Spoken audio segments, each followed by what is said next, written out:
What's up guys, it's Widgeon TV here. Today we're going to be doing a weapon damage comparison of the Curtain Call and the Wardcliff Coil rocket launcher. So before we get started, I know I'm a little bit late to weapon testing here on YouTube. I know a few other YouTubers have been covering weapon damage, but in this video I'm going to cover things a little bit differently, and instead of covering a practical damage on a very specific target, I'm going to be covering the ideal damage on every single target. And in a bigger sense, this is mostly going to be a comparison between the Curtain Call and the Wardcliff Coil rocket launchers. So I hope you find this video interesting. Let me know what you think of my testing procedures down in the comments below. So let's start this off with the Wardcliff Coil. The coil's damage is fairly hard to calculate because of its Mad Scientist perk. Because of this, it shoots 8 rockets instead of just 1, making the ideal damage harder to calculate, but we'll run into these problems with the Cluster Bombs perk on the Curtain Call later in the video. So to get the ideal damage for the Wardcliff Coil, I took the full damage from a single rocket, along with its impact or splash damage, and I multiplied it by 8 rockets, giving me an ideal damage of 4,400. Now, 4,400 is pretty good, so keep that number in mind. So now let's move on to the Curtain Call with cluster bombs. Now this one was surprisingly more difficult to calculate than the Wardcliff Coil, because when I finally got a good shot on this guy, it spit out so many different damage numbers, it was difficult to keep track of them all. But in the end, I think I got a really good sample. So on initial impact of the rocket, you'll be doing 4,212 damage from the impact and splash damage of the rocket. But of course, that's not counting the cluster bombs. And remember, we're doing ideal damage here, so I had to figure out how many cluster bombs dropped when you shoot this rocket. I found out that when you shoot this rocket, it drops a maximum of 8.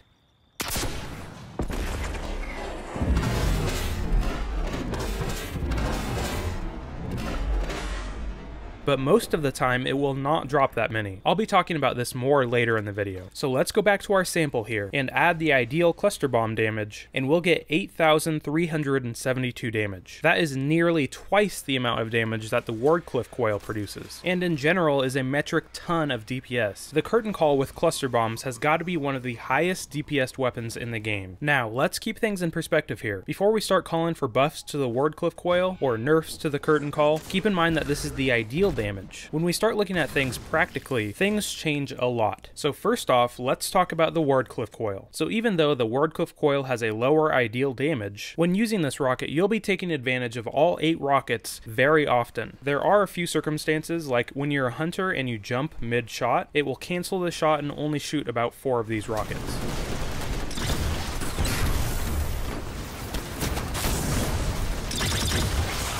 But in general, you'll be taking advantage of most, if not all, the ideal damage every time you shoot this rocket. Now on the other hand, with the Curtain Call, things are very different. The first troublesome thing about the Curtain Call is the nature of the cluster bombs. If you shoot a major or an ultra in the body with this rocket launcher, not every single cluster bomb will spawn. I don't know why they don't spawn, but it's basically the same thing as the Gallarhorn in Destiny 1, how not every Wolfpack round would spawn every time you shot the rocket. Now because not every cluster bomb spawns, of course the practical damage is going to go down. And on top of that, I have found when I shoot this rocket, the cluster bombs kind of scatter out everywhere. Now this is good for mob clearing, but if you're trying to do single target damage, a lot of the times the cluster bombs will land too far away to affect the target, again lowering the practical damage. When you put these two problems together, you can end up with some pretty poor results. Like here when I shot the same guy and only one cluster bomb even got close, only doing about half of its normal damage, meaning that this shot did less than a normal Wardcliff Coil shot would do, meaning that when it comes to damage, these two rockets are really close. And if this were a competition, I would probably give the win to the Wardcliff Coil, because not only you have a very consistent amount of damage that you can deal, but you also have really cool perks like the auto-loading perk and the homing ability. But there is one more thing I want to say about the Curtain Call before I end the video, and it's that this rocket may be best used when shooting the ground. I'm going to be doing further tests on this, but it looks like when you shoot this rocket at the feet of your enemy, it does a lot more damage than if you would have shot them in the chest, because it looks like when you shoot at the ground, more cluster bombs are likely to spawn, and the cluster bombs are more densely packed right underneath the enemy's feet. Like I said, more testing is to be done here, but it's looking pretty good for cluster bombs. Anyway, that's all I have on these two weapons. I really want to hear what you guys think down in the comments, especially about my testing procedures. If you liked the ideal damage versus the practical damage, let me know what you guys think. And if you're new to my channel, it'd be awesome if you guys liked and subscribed. I put out high quality Destiny content all the time. Also consider following me on Twitter. It's the best way for me to keep in contact with you guys. But anyway, this has been Widgeon TV. Thanks for watching, guys.